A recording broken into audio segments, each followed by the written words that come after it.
underground plumbing dito sa may Marilao, Bulacan. Samahan nyo ako mga ka-swimming pool. Let's go!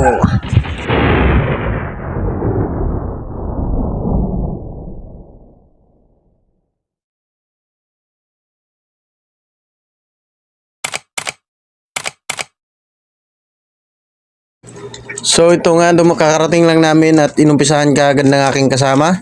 Di ko alam kung gusto lang umuwi at makita ang kanyang asawa. At ito namang isa, di ko alam kung saan pupunta. May hinahanap, palingon-lingon pa. Ayun, nakita niya, nandun lang pala sa kanya.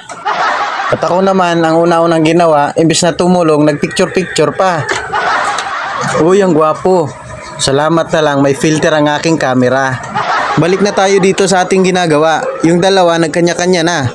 Yung isa, naglilinya sa higop. Yung isa naman ay sa buga. At kung hanggang ngayon ay nanonood ka pa, salamat sa iyong suporta. Huwag mo na rin kalimutang mag-comment, mag-share, at mag-subscribe ka. At sa gustong magpagawa, huwag nang magduha-duha. Kumontak na.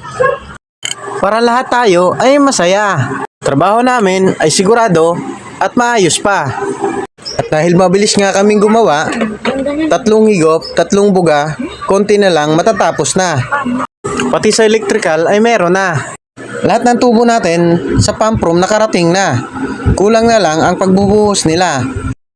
Kaya bago umuwi, picture muna. Cheese!